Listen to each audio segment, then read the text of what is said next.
Okay, so I want to go make something in the BME shop, or I want to work on my project. The first thing is, this is the BME shop, BME design shop. How do I get in? I can't just open the door. It's locked.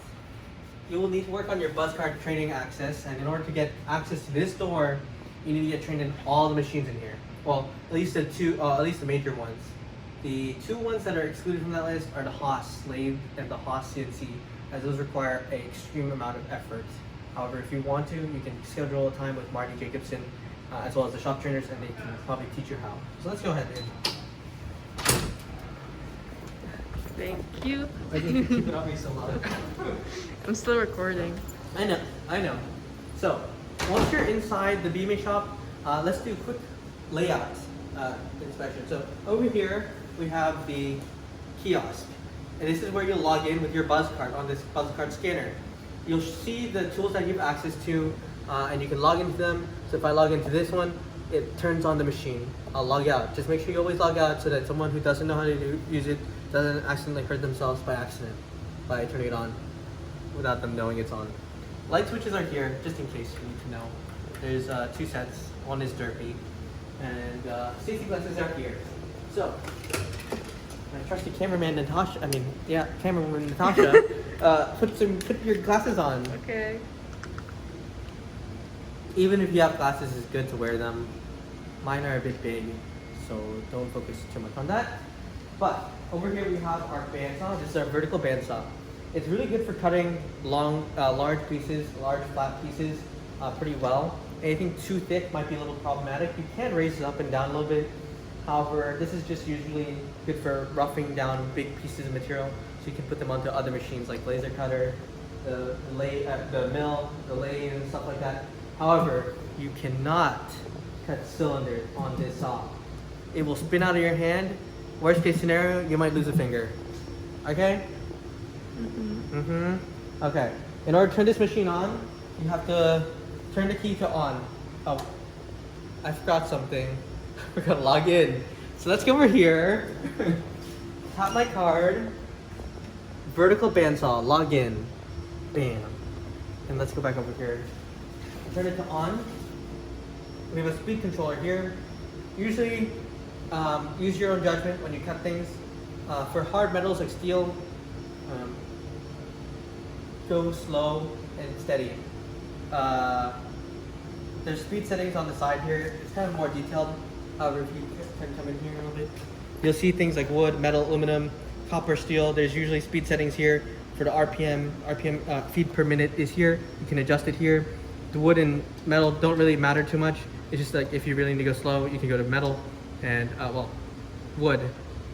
Sorry, metal slower. In general, you want to cut slowly.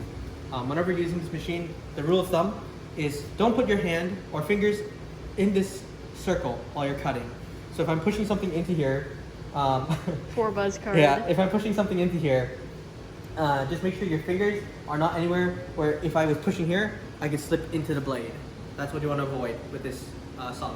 Otherwise, it's pretty self-explanatory and you don't need much training. That's about the most amount of training you'll get. So that's done. So let's go to today's main focus, which is the Trak mail. My personal favorite, and maybe your guys' favorite too. So over here, you log in. We have a new training system. So in order to get you guys trained, I will need to do a checklist with you guys.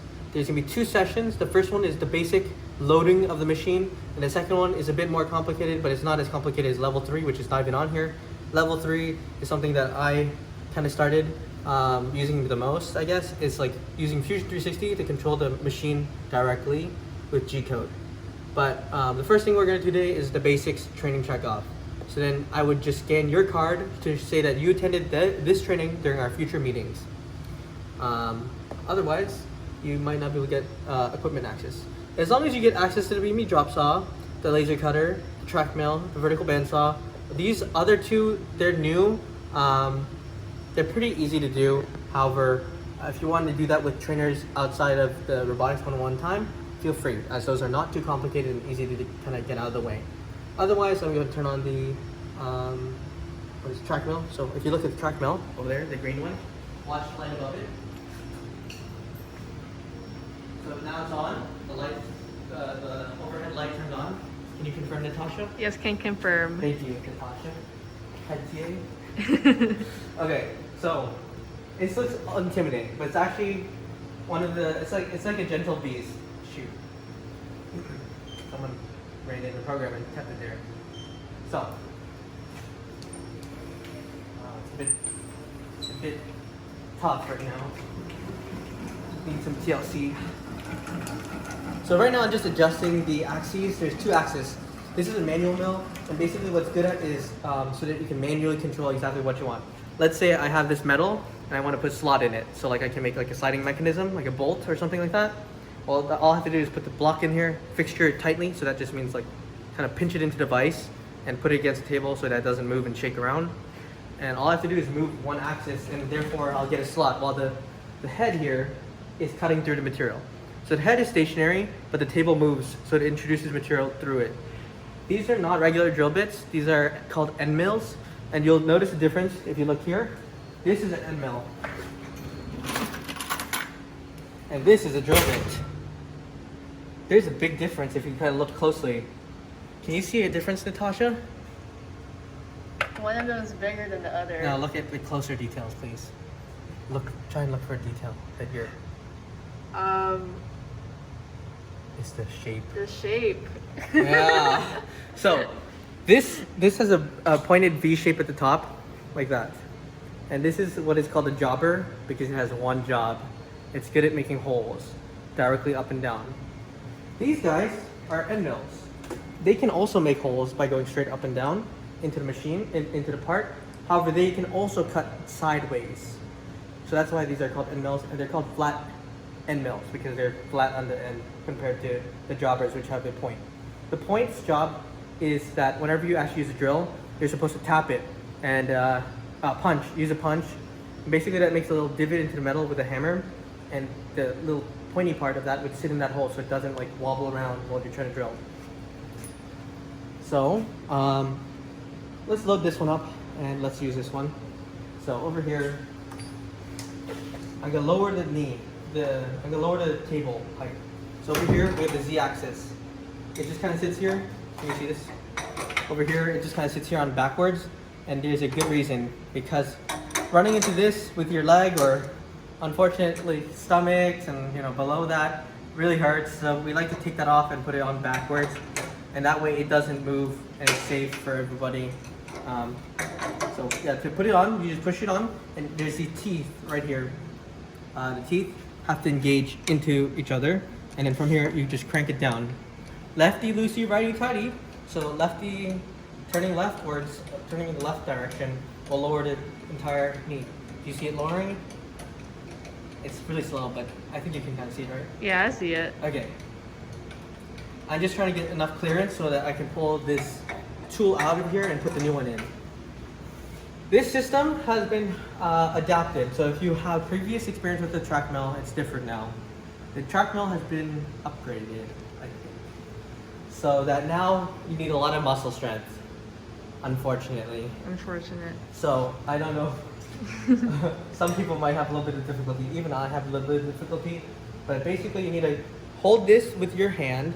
So whenever we release the bit, it doesn't come falling down. Drill bits are hard, but they're brittle. They're hard enough to cut metal, but they're brittle enough to shatter if they fall from a high height. So that's why we want to hold this, so that when we push it out and it drops out, it doesn't just smack into the metal and like break, right? So I'll hold this with my hand gently, just so I can catch it, and I'll push up with like a lot of force on this lever arm. Make sure it's engaged. If it's like kind of free spinning like that, just push it into it and rotate a little bit until you hear that little lock. From here, God. Should I cut? No, I got it. Here we go. Don't laugh. You don't know how hard it is. Yeah, I know you're really laughing hard. behind that screen. I am. Unbelievable. So, we'll put in this new cutter. Whenever you put in your tool, it's important to know what size everything is. This looks like a 1/4 of an inch, or actually no, this looks like 3/4 of an inch. So I'm gonna go grab a caliper. Could go ahead and measure it, unless it's stated on here. Nope, not stated on here. There's no markings on here.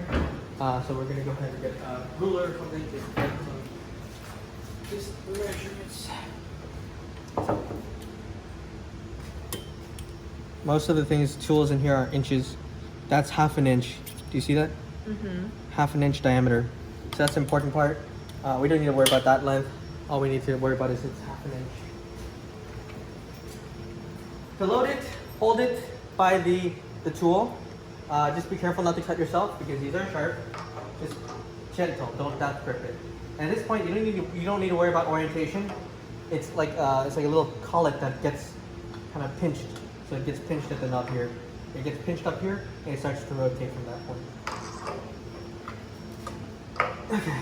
So you have to push it up, and you'll see it's spring loaded here. And once it's all the way up, you can put that in, and then let go, and then now it's engaged nice and firmly in there. But if I spin this, the entire spindle spins. Yeah. Okay, so let's talk about the controls and everything. The main controls for this are the two axes that you have manual control over. X in the Y direction. The Z, you typically leave that at a standard height. Because from here, this will read the Z. It's like a drill press. You control the Z manually like this. And then you'll hold it at that position. And then you'll move X and Y in order to make profiles. So I can move it in this direction, I can move it in this direction, move in that direction. To make kind of complex shapes, you can do programming, which will be covered in another video, but for now, we're just gonna go through all the stuff you need to know how to run this.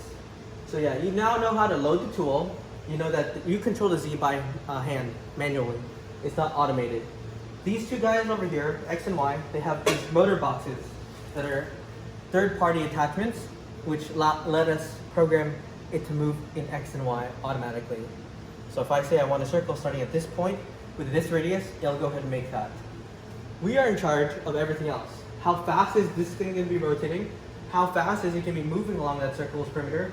Which direction is the cutter going to be spinning? Is it clockwise or is it counterclockwise? I want to make sure that this is locked. So right here, there's a lock here. Put my hand here with light pressure so it doesn't fly up. And then I'll push up like that. Oh, that was a cool noise. Oh yeah, thank you. And now it's unlocked so I can actually pull it up and down. So whenever you actually start cutting, you want to put it to the depth, and your depth readout is here.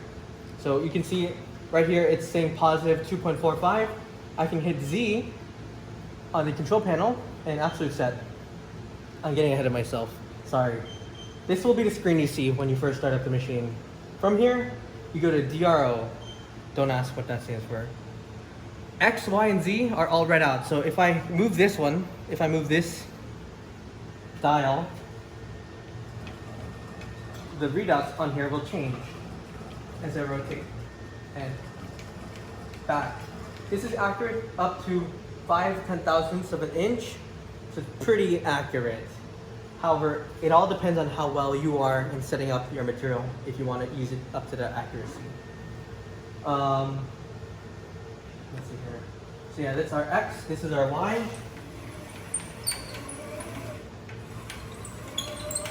Okay, and our Z is here. There's a maximum that the Z can travel. And it's the maximum on this slider here. This is our linear distance measurement so that we can actually measure up all that data. So Natasha's now going to attempt to try and take a tool out of the machine. I'm not strong. And we're going to see any differences and also like any questions you might have as we go. I'm questioning a lot right now. Okay. Oh, you I'm actually strong. You're strong! I did better than you. Wait, what do you mean? I loosened it off. Okay, put it back in. Oh. wait. I had to do this thing, right? You push up on it and you push it in. Okay, and pull down. Oh, no, you didn't get it all the way in. Okay. Wow. Wow. So you might have had an intermission where you saw Natasha do a tool change. Welcome back.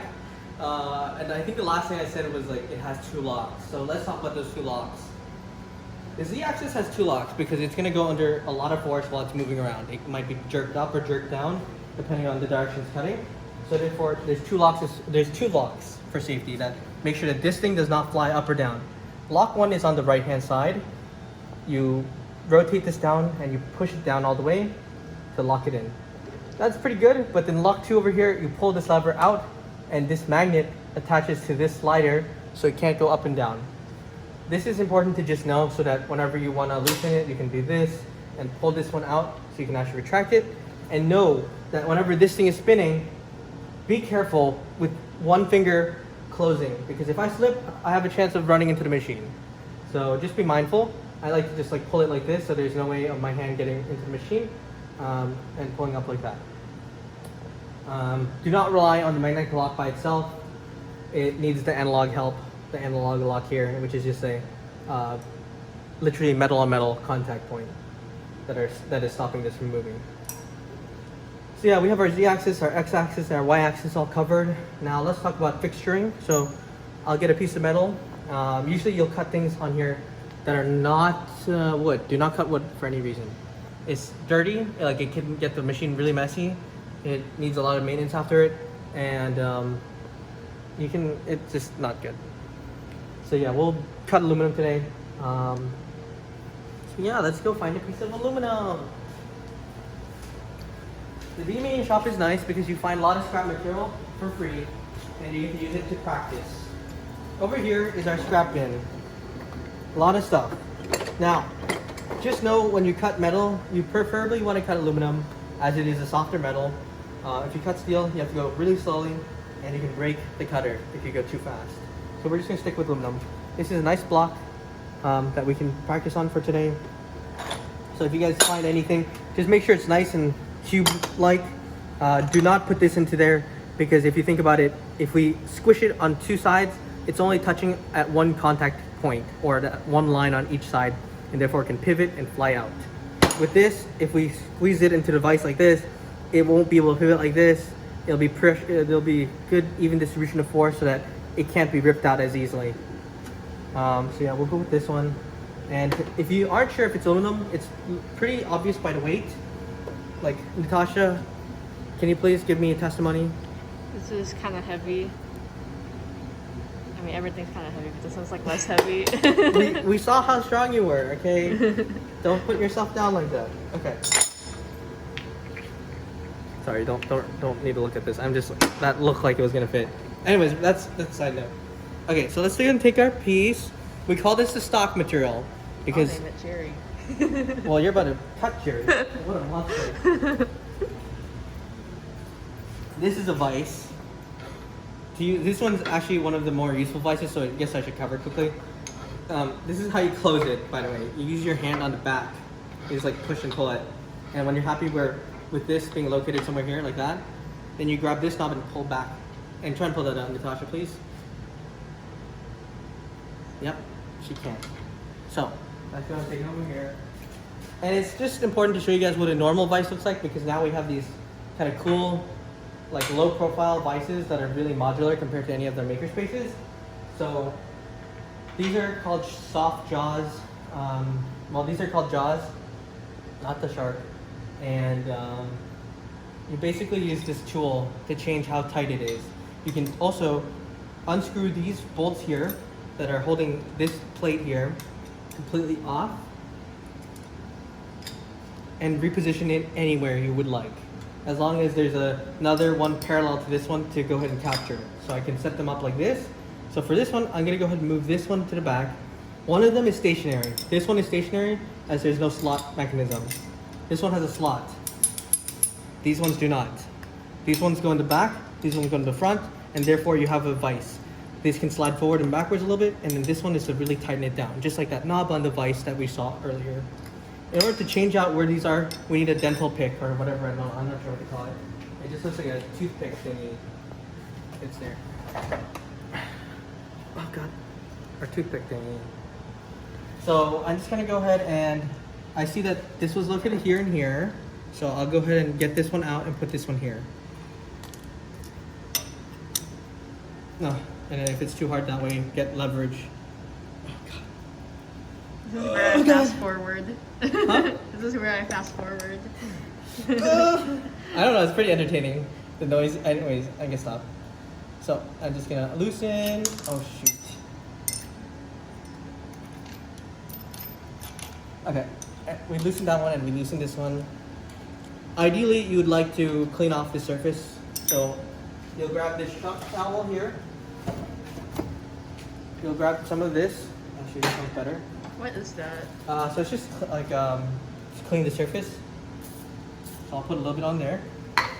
Be generous with that, like be sparing. I guess you don't need too much. You just want to wipe away all those metal flakes in here because those will get in the way of precisely putting these down. So just wipe down everything nice and clean. So there's no little metal flakes here. There's like a lot because the previous person did not clean up after themselves. Clean up after yourselves, please.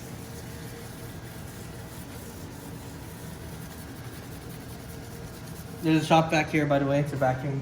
It's really powerful vacuum. It's loud. God.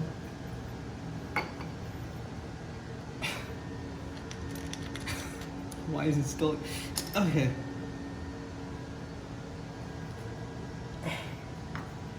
You don't have to record that, Natasha. Okay. Guess you're getting everything. So I need to. On the bottom here, we can see that there's 2 holes and a screw hole. Right now, I only have 2 things opened, and they look like they're gonna situate for the back 2 holes. So I need to pick out this one and that one. Where did my pick go? Do you know where to pick one? Oh, thank you. So I'll pick out this one. So I just kind of dig it in, and I pull up and out, and then do the same thing for the other side. And then get out. Okay, now we can line up everything. And you ideally want to plug up the holes that you just kind of really opened up so that it stays clean. And then we'll tighten these down. This is the stationary bit, the stationary part of the vise. And you'll tighten them down with this torque wrench. You'll know you have enough pressure when you hear the click. So listen carefully. Oh shoot. It's a ratchet, so just know that if it ratchets like that, it's doing nothing. You have to push in the other direction. So I'm gonna pull and pull like this until I hear that click. Do you hear that click? That means it's in the correct amount of tension. So I'll just do the same thing with here. There, that's enough force. Pretty easy, right? Mm-hmm. Thank you for bobbing the camera. Bye. Okay, so if you notice here, there's no pins here and here. The only 2 we need to release are here and here. And also this side's facing inwards so that it matches the same style here. We'll put these into here. The holes we don't have the right holes here. Can you see that, Natasha? These holes actually don't line up to those holes, so we need to pick open some new ones, like maybe here, like in that one, and here along that line, so that these guys can sit there somewhere. And at this point, we'll take our block and just see where approximately we need it, so that we can put this somewhere relatively close. So we'll put it up here and then push against it. So we need to pick out this one and that one. Remember those? Okay. This one and that one.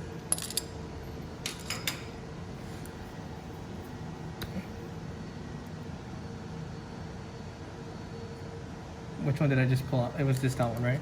Mm-hmm. Okay. And then looking at this line, I need to match that here. So just match the grid on the table. Okay. Plug up that hole. Put this into that. Tighten these down just gently. Like no pressure at all.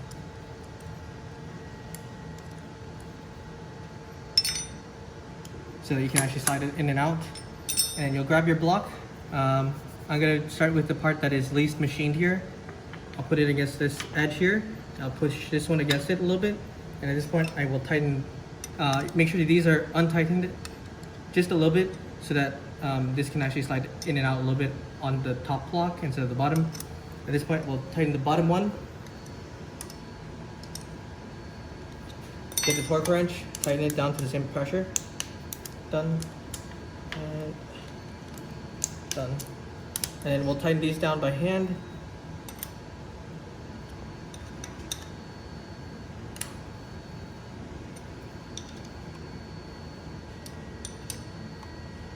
Okay. And then maybe we can check with this.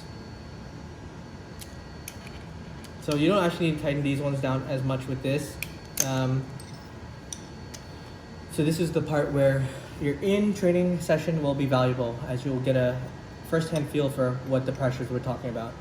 But for now, this video will have to suffice. So right now, it's pretty snug in there. Natasha, can you please give me a check? Yep. Yep. Okay. Cleaning up a little bit. Did you record that? Yeah, I did. We make mistakes. I'm not perfect. Okay. It's okay not to be perfect, guys. Thank you. I mean, I guess don't be perfect all the time. Okay, so I'll just move this in. I'm gonna raise it up a little bit. I'll put this on here.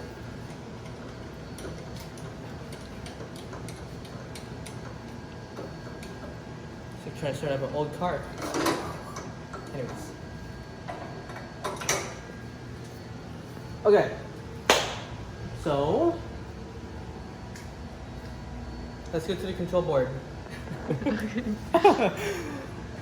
On here, you'll have all your vital information in DRO. Your current position at X and Y. Now, whenever we, machine something, whenever we start telling the machine what to do, we'd like an origin point. So what I like to do is set this to be in the corner top left. You can put it in any of the corners, but I just like using the top left for some reason, because that's the way I was taught. So maybe that's the way I'll teach you. Lower this just a little bit, don't let it touch. Lock it down so it doesn't move. At this point, I'm just eyeballing it a little bit. We're gonna use the touch off method. So that means that while this is spinning, I'll move this off the part to the side, like so. Lower it down deeper. While this is actually able to cut, I wanna touch this side here until I see a little bit of metal flake off, just a little bit. You'd move this table very slowly. At that point, once it touches, you go to your X direction, which is left and right. You hit X, and then you reset it with AB set. ABS set, which stands for absolute set. And I'll just reset it to 0. Now, if you think about that, it's kind of off by a radius. If we want it perfectly centered over the center of the drill bit of the end mill, we would like to count for the radius. I know this is a half inch diameter. So if I move this up a little bit, now if I actually did touch it off and I moved it by that 0.25 radius, then it will be centered over the x-axis pretty well. So let's go and do that now. Safety glasses, and you turn this to the counterclockwise. I don't know, CW, just turn it to, I'm not sure, but pretty sure that says clockwise. So at this point it'll turn on. The speed right now is set to 3,000 RPM. There's a low mode. It's a geared lever here somewhere, but I don't know for sure. But it's usually set in high. So we're gonna be expecting 3,000 rotations per minute on this little spindle here. Okay, so now that this is spinning, we can change the speed here. If I wanna decrease the speed, I rotate it. Now, notice here, it says do not change the speed unless the motor is turning. Right now the motor is turning, so I can spin it up to, I think the maximum on this is around 3,000. And you can go a little higher, but it's a little bit scary. So for manual milling, you'll usually sit around 2,000 or 1,800, and that's perfectly fine. So we're gonna stay around there. Cutting aluminum is pretty good. You'll notice I don't have the locking gauge here. That's perfectly fine for touching off. So now I'm gonna lower this. And I'm gonna push this table into the material. You might want to get close to you on this. Oh, close to me. Yeah, what are you doing? Why are you hiding? It's not gonna hurt you. Okay. Just trust me. Okay. Okay. I'll slowly put it in.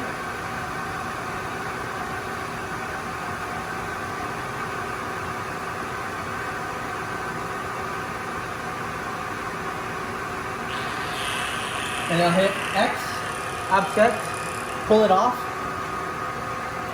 And I'll move it to the back now, so I can do the Y. And slowly rotate this in, slowly, because you don't want to accidentally go too deep. Here we go, Y, offset, push it off, like get it out of there, raise this out of the way. And now we'll do the top, the Z axis, and also reset the offsets for the radius compensation. So I can tell this to go back to home. Return to 0, 0. Am I ready? Press go when I'm ready. check the Z. It's saying, am I sure that if the machine moves itself, the spindle won't crash into the material? It won't, because I made sure it's higher than the rest of the material. Can you see that over there? I made sure that the spindle is above everything else, so if it accidentally crosses paths with anything, it won't be able to hit anything off, right? Okay, so I'm gonna push OK now, and now move to position. But if you look closely, where does it end up is on the corner there. We don't want that. We want it right over the middle. So we need offset by 0.25, 0.25. So X and Y, 0.2,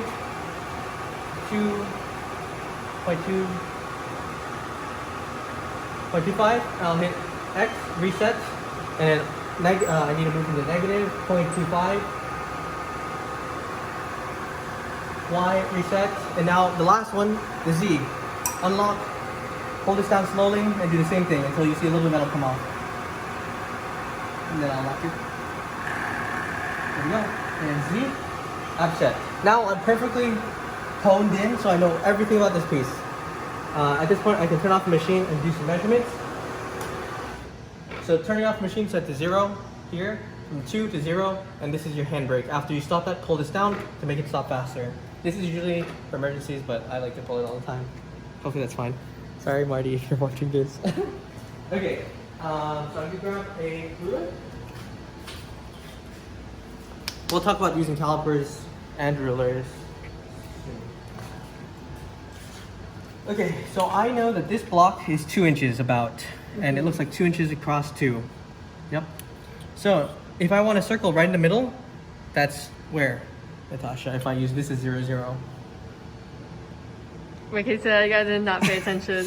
If this is 2 inches wide, and this is also 2 inches wide, right? If I want to get to the center. Just one? What's the coordinate? What's the coordinate? Yeah. Oh shoot, my shirt is dirty. Yeah, 2 inches, right? It's 1 and it's 1, so it's 1, 1, right? Oh, that's what you From meant. 0, 0. I was like, is it not 1? It's 1, but it's also another 1. Anyways, so now we'll go to program. Go to begin. Programming. I'll delete everything. Okay, and I want to make a, let's say, pocket. I'll do a circle pocket with the center at positive X, positive Y. Positive X, positive Y. So I need to go this way and this way. So that's negative, negative, I believe. So negative X, negative 1 inch, and negative 1 inch. I want the radius, let's say, this is center. I'll go 0.75. Wait, is that right? Yes, 0.75. Everything is in inches because you can see it says inches here. Direction, clockwise, so it'll start cutting the material, like if you look at the block, it'll start from the center and go clockwise outwards like this to make a hole. If you go counterclockwise the other way, start from the center. So I'm just gonna pick clockwise. Finish cut, 0. Oh, wait. Ooh. If you accidentally type a number like this, just push up and down and then 0. Offset. Offset is like your enter key for everything. This is your enter key. That's also sometimes your enter key. This is your home button. And feed rate, this is something we'll calculate soon. Tool number, you can set a bunch of tools up, but I just like to set this to 1. We know the tool diameter from earlier, 0.5 inches. And let's talk about feed rate. So, Natasha, why don't you come over here and take a look at my iPad. And I know this is a lot, but it'll be fun when you guys actually get to start cutting stuff. You're gonna want to go to a website called app.fswizards. app.fswizards.com. app.fswizards.com. From here, you can calculate everything you need. We're gonna be cutting aluminum. So I'm gonna type in aluminum. I'm using a solid end mill. That's what we have. It's made out of high-speed steel, probably. Ask the shop hands if you're not sure, but most of the times it's high-speed steel. Other ones are popular carbide. We might get some from robotics. Very expensive though. Tip diameter, we measured that to 0.5 inches. Number of flutes. On that, if we come over here, Natasha, please explain to me what a flute is, or take a guess. You play an instrument. Yeah. Wait, okay. Yeah. So it's an instrument.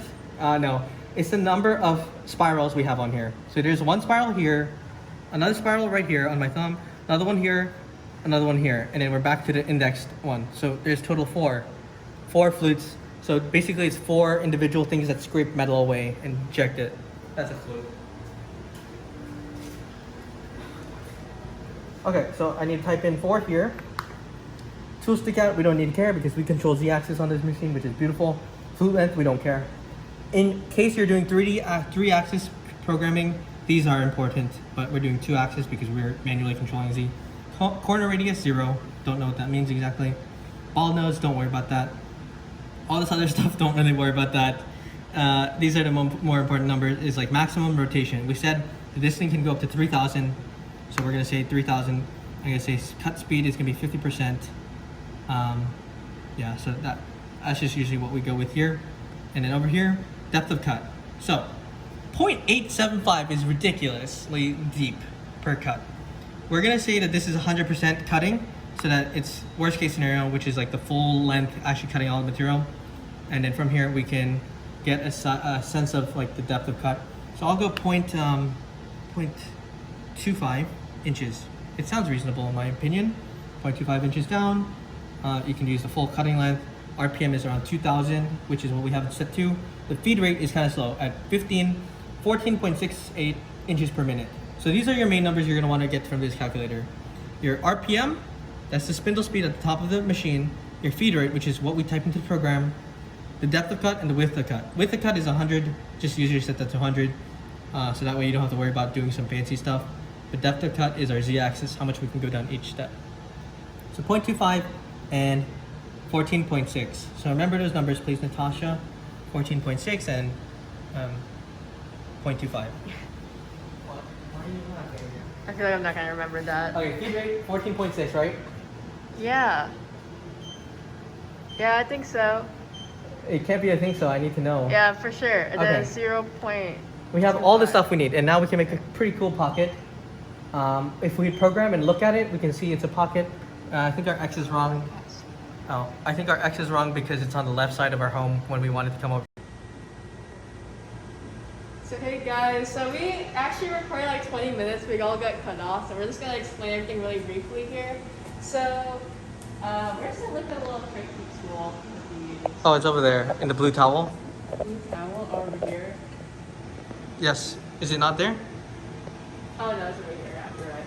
So, we found this aluminum block, we got it from over there in that red table thing.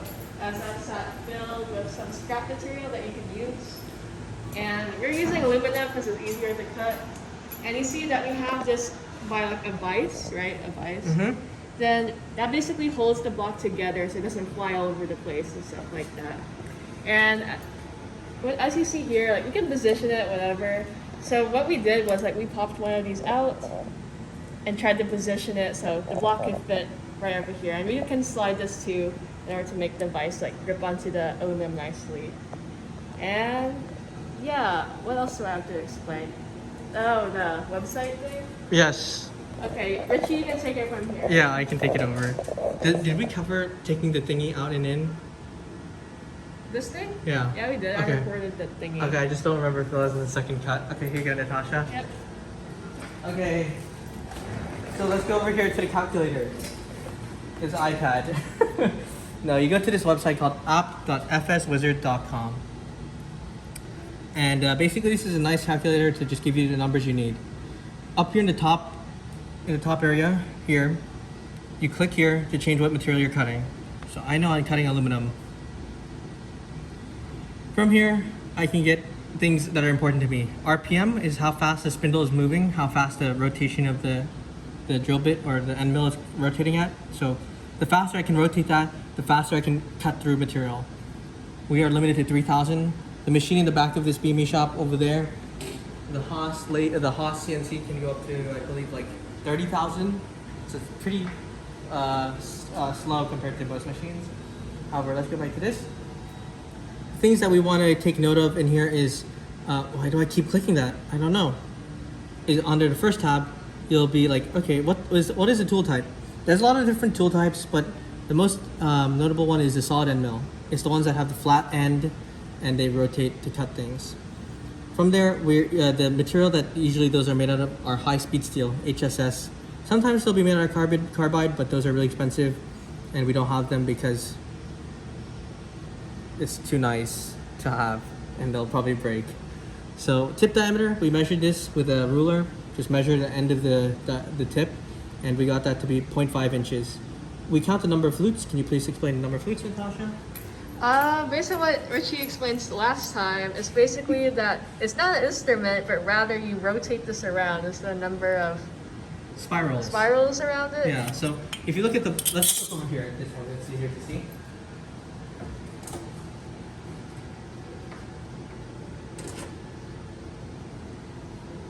These both have 3 flutes. This one's easier to see because they're golden. However, they're both spiraled out like this to eject the material. So when it cuts material like that, it rips it out and shoots it out like this. Similarly, these are also same in design. However, there's three main index cutting faces. It's easy to count the number of spirals, so that's what those are also called flutes for. Sometimes end mills come in different shapes and sizes. This is a flat end mill. This is an indexed end mill. As you get more familiar, you'll probably realize what the differences of those mean. But let's go back to the calculator. So we counted the number of flutes on there to be 4. Do you want to quickly show them the 4? Just to make sure it's really clear. I'll rotate it for you. Okay, I'll do it. 1, 2, 3, 4, and then my finger's still on this one, so that's 4.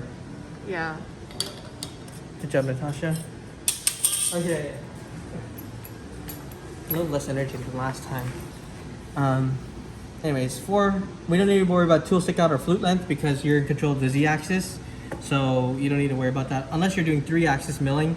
So in that case, it will be important so the machine doesn't hit itself. Corner radius is 0. Anything in green I haven't touched, you can just leave it as default. Depth of cut and width of cut are important. I usually like to set my width of cut, so this is how much of the circle it's using to cut away. I like to use 100% or calculate for 100%, so that way there's no chance of me overloading the bit. If you overload the bit, that means it's cutting more material than it can handle in the forward direction, and it might snap and break off. So I just like to set to 100, worst case scenario, and then tune my depth of cut to match a reasonable feed rate.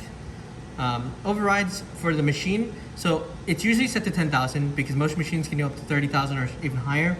However, this machine is kind of old and it's a manual one, so it doesn't need to go that high. Its max is at 3,000. I like to use speed at 50%. And then we get the RPM rate and the feed rate from this. Depth of cut and width of cut, so I can set it to 100 and this will dictate what this number is. Since the diameter of the tool bit is 0.5 inches, it's going to say 0.5 inches total. Depth of cut is something I can determine manually. So it's going to cut 1/4 of an inch. That's a pretty substantial amount still to cut at one go. And that's why manual milling can sometimes be mundane because you will have to do multiple profiles at different levels to cut all the way through. So that could be some inspiration to maybe learn the Haas, so it's all automated. So I think that's all our numbers we needed. We needed the RPM, the feed rate, the depth of cut, and the width of cut. The width of cut comes into the calculator default. So the 3 numbers that we really need is RPM, feed rate, depth of cut. So remember these numbers: 14.6, 1800, but we set it to 2000, so it's just faster than normal. It's perfectly fine to go a little bit, estimate over it a little bit. And then, so 14.6, and then depth of cut is 0.25. Okay, so let's go over there and check the program. Okay, so this is the Trak mill. I'm not sure if we've been here, but if we have, hi again, and let's talk about the menu system. Deja vu if we've been here already. This is the main screen you'll see when you're logged in. The main control panel is on DRO. You'll get the X-axis, the Y-axis, and the Z-axis positions. We have already homed in the machine, so that's why it's perfectly 0.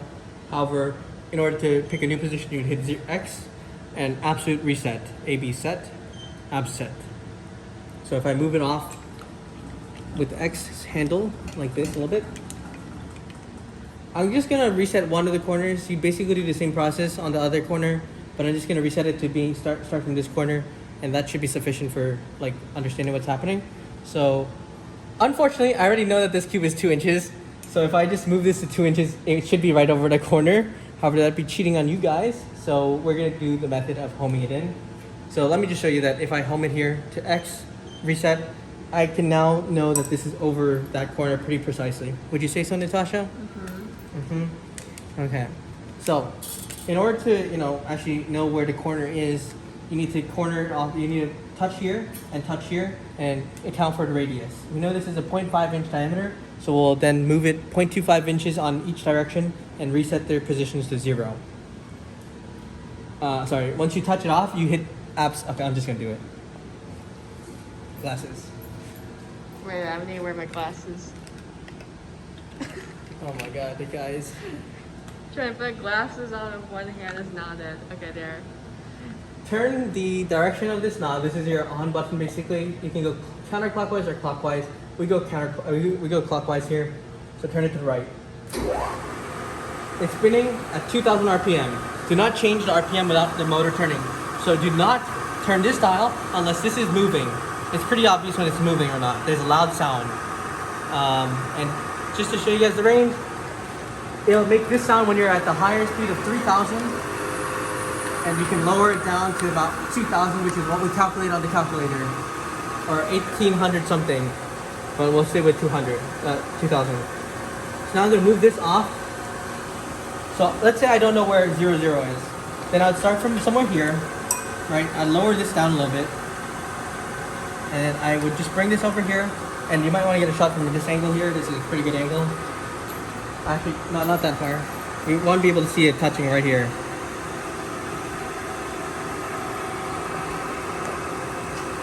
Just get over here. Just come around. Okay. Look at it straight like this. Yeah. So you can see it when it touches, you know? So I'm slowly turning the knob until I touch it, just very slowly. Until I hear a noise or see some metal come off. Okay, it touched. So I know that was my X direction, so I'll hit X, abset. But notice that the center of the tool is not on the center of the spindle. The center of the, where it is right now, that's not 0. It's offset by the radius. So we're gonna lift this up, lock 1 and lock 2. Usually put both locks on for when you want to cut, but I usually just use one lock whenever I'm homing the machine. I need to move this in this way by 0.25 inches.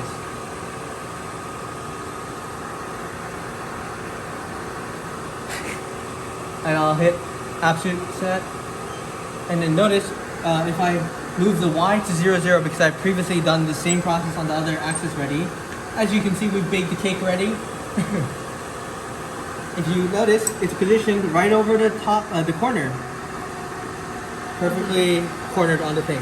And if you notice, the Z axis would just be the same process, so I just go down until I see some metal come off. Lock it in, and I'll hit absolute reset. So Z, upset. Now it's completely homed in. Now let's talk about programming. Natasha, could you please turn it off to 0? And brakes, handbrake down. Nice. Let's go to programming. She tripped on a vacuum. Mode to go back to here, and let's go to program. We already programmed this, so we're gonna just show you guys what we did. I guess I'll just insert new event. So, I want to make a hole. I want to make a pocket, complete pocket. So I'll go to pocket or frame. I'll go to circle profile. I know where the center is because I measured this block to be 2 inches by 2 inches exactly. Well, pretty close enough. It's pretty close. So 2 inches by 2 inches. So that means the center is at 1 inch in each direction. So I'll just type in 1 and I'll look at where it is. Oh, that's in the correct place. Oh wait, no. It has to be over here now. Because if this is the corner right here, we want this to go to the middle here and make a pocket, right? A circle. So we need to change the X to be negative. Oh, program, go to begin. Delete this one because that was the old one. Wow, that actually typed in everything because the previous event. Anyways, we'll type in everything again. So we need to change the X to be negative 1. Y is it correct? Radius, we just determined like how far out from the center of here do we want it to come out. So I just picked a kind of extreme example. So 0.75, which is right pretty close to the edge there. You want to see it again? So if this is 1, it'll go up to about here and leave just that 0.25 amount of material left. Clockwise, it doesn't really matter. I don't think it really matters. And you just type in 1 or 2. So 1 and abset. So abset is just like your enter key. And if you make a mistake, you can just go up and down and reset it. Feed rate, we calculated this to be 14.6, right? Okay, tool number, that's arbitrary. It's just for you to keep reference of like what tool you're using if you have like a lot of different things happening. We're just gonna say 1, diameter of this tool is 0.5 inches. That all looks good. Let's check where it's located. If we look, this is where the current, like where it is right now, where the home point is, and that's where it's gonna go. That's correct. Home point's here, it's gonna go there. So let's go ahead and do a dry run. Glasses on, spindle to 2, please. Okay. Now I push go when I'm ready, and it'll move the bit to the head. So it's saying turn on the spindle, which we did already, and hit go to keep going. So now it's positioned right at the center, and now it's telling me to pull down the z-axis to the desired height. So I just go down to negative 0.25. First, let's just do a dry run above it, just to see how it moves. So you technically keep going down, but I think this is a dull drill bit end mill because it's making a weird noise, but we'll do a little cutting to see what's gonna do. But we're not gonna touch the material on this first run. So at this point, I can tell the machine like, hey, look, I'm at the height I want to. It might be in the material, it might not be in the material, but I want you to go ahead with the path. So here we go. So it's actually going clockwise direction, making the hole a little bit bigger, slowly over time, until it hits that 0.75 radius. What do you think? Pretty cool, moving by itself. This is actually the first track mill training and the second track mill training, I realized. So yeah, we just knocked out both. Okay, so let's actually cut the material now. Mode, run, start, go, go. Don't be as fast as I am. I'm just going fast because I know what I'm doing. I'll lower this down to 0.25. Actually, I'll just go to 0.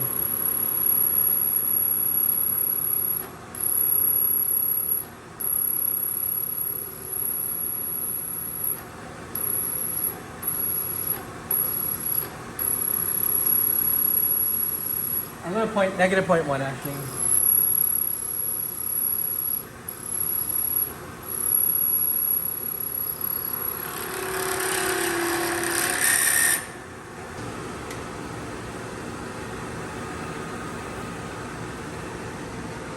It's an old cut. It's an old cutter, so like I'm just putting on these kind of face shields just to feel a little bit safer. And if anything goes wrong, Natasha, you and me, we're machine buddies right now. So that means that if something goes wrong and I fall unconscious, right? I want you to smack this red button, okay? And then probably call the hospital or something. That's what the machining buddy safety rule is, so that no one person can die. Yeah. You're gonna say you're keeping me safe. Okay, so here we go. If anything goes wrong, I'll hit the stop button. If anything goes super wrong, you'll hit this red button. Just like smash it, okay? Okay, here we go.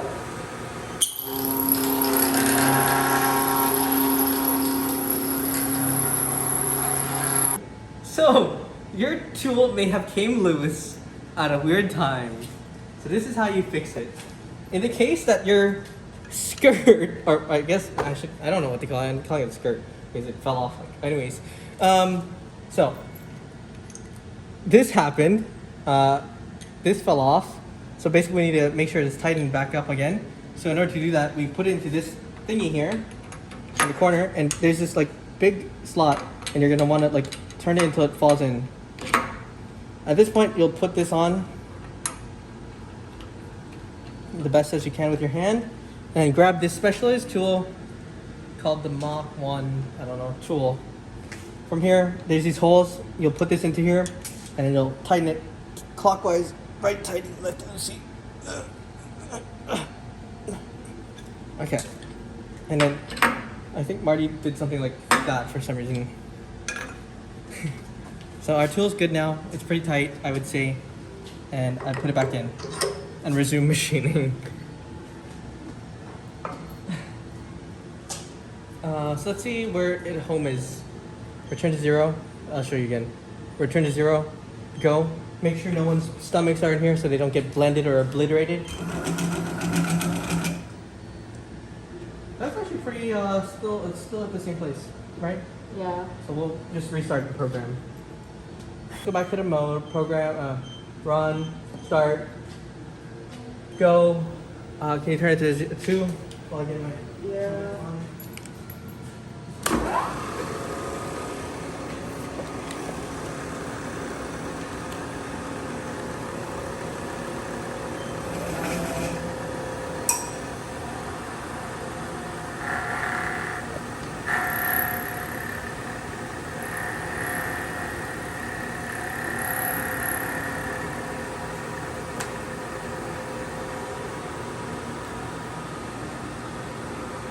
I'm gonna turn on the vacuum at the same time. Actually, I'm gonna wipe away the metal chips that are at the surface while doing this. No. We'll talk about this when we have the in-person training. What is the best way to remove chips? Let's go. Here we go. Remember, red button, right? In case I faint or something.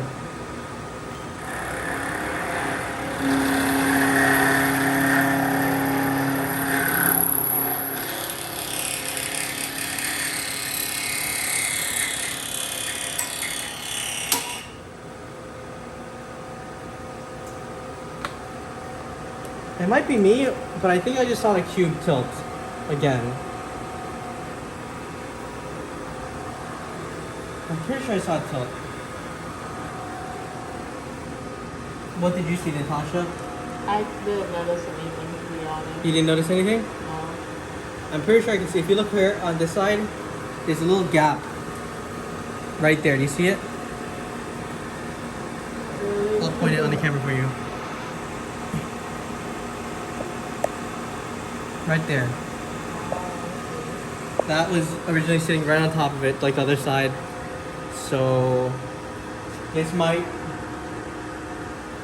not be mounted in there tightly enough, which is a problem.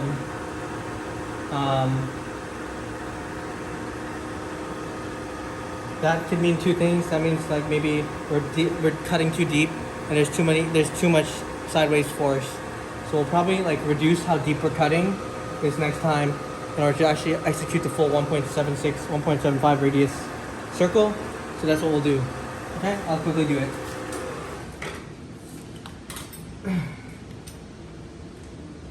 Natasha, talk about some things while I do this. Anything. Yeah, how is everyone's day going? You should take off that so people can hear you. Like, lift up your face shield. Oh, yeah, I forgot my face shield on still. She's underwater. Yeah, how's everything going, guys? You have to re-record a lot, but I hope you guys are understanding and learning. This machine is pretty cool. Like, look at that circle, it's getting formed. We're just trying to correct some things to make it like a perfect circle, right? Mm-hmm. Yeah. Because when we screwed this on, there were some issues, and also one of this thing, like, fell because the previous person. Previous person. Not our fault. Yeah. That's why you should be as good enough to be able to check everything before you start a project, so you don't have these hiccups. Right.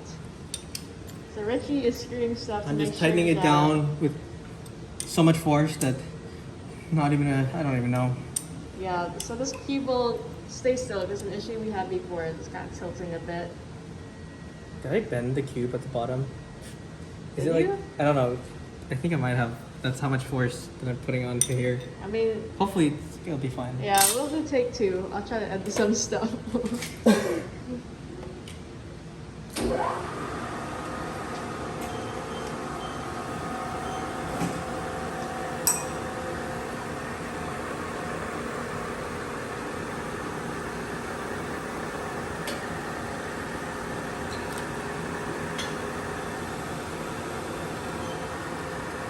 There we go. Take 3. Take 3.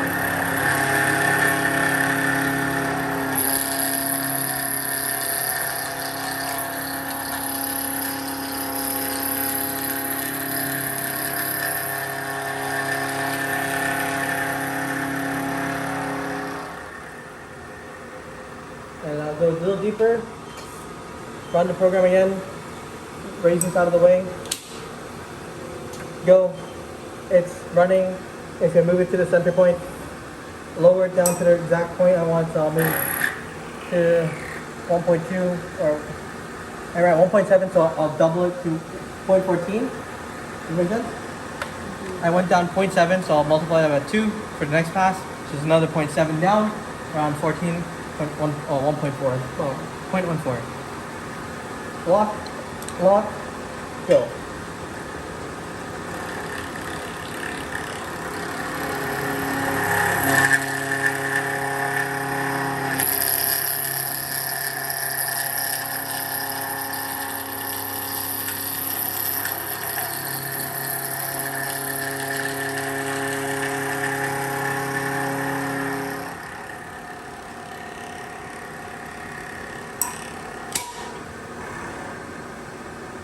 Let's inspect our work. Oh, sorry. Let me clean it up. Yeah, let's get our chassis back.